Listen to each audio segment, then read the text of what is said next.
তো বয়েজ হোস্টেলে আমি আপনাদের আজকে বলছি। বয়েজ হোস্টেল নামটা শুনলেই প্রথমে কি মনে আছে? পৃথিবীর সব থেকে জঘন্যতম জায়গা।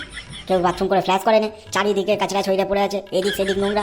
কিন্তু না না না, যারা ওখানে থাকে তাদের জন্য ওটা হয় স্বর্গ। আমাদের বয়েজ হোস্টেলে যে রুমটা ছিল তার মধ্যে আমরা 5 জন থাকতাম, আর আমরা 5 জনই একই। গার্লস হোস্টেলে কী হয়, একটা রুমে 5 জন থাকে, তাদের মধ্যে কেউ ভালো নাচে, কেউ ভালো গান করে, কেউ পড়াশোনায় ভালো, কেউ ফ্যাশন ডিজাইনে ভালো। কিন্তু না, আমাদের ছেলেদের মধ্যে এরকম কিছু নেই। আমাদের 5 জনই ছিলাম পাক্কা মদখোর, একদম গাঁজাখোর, সবাই ল্যাথখোর, খেয়ে দিয়ে পড়ে থাকবো, কোনো কাজকর্ম কিচ্ছু নেই। আর সবাই মেয়ে আছে। আমাদের 5টা ছেলেরই একটাই স্বপ্ন ছিল, আর সেটা হলো কোনো এক মেয়েকে বাইকের পিছনে বসিয়ে নিয়ে ঘোরা।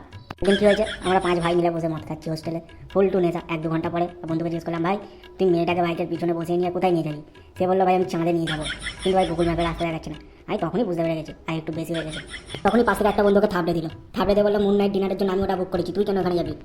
একজন তখন পাশ থেকে খিলখিল করে হেসে উঠলো, হেসে উঠে বলছে যে, হে ভাই ওরা তো যাচ্ছে চাঁদে, ভাই আমি আমার মালকে নিয়ে ওইতে গেলেই হবে।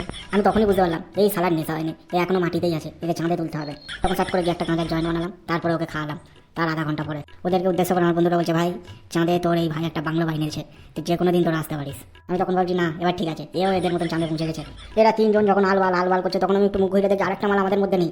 সে সালা 1 ঘন্টা আগে মুখতে গেছে, এখনো ফেরেনি। আমি তখন ইন্ডিয়ান সোলজারের মতো পোজ দিয়ে বাথরুমের দিকে যাই এবং গিয়ে দেখি সালা মুখ তুলে বমি করে ওইখানেই পড়ে আছে। তখন ভাবছি কী করবো, তখন ভাবছি আমার নেশাটা এবার কম হয়ে যাচ্ছে, এদেরকে সহ্য করার জন্য আমাকে আরেকটু নেশা করতে হবে। তখন আমি আরেকটা কাঁচের জয়েন্ট বানাই, বাইরে নিজেই খেয়ে দিই পুরোটা।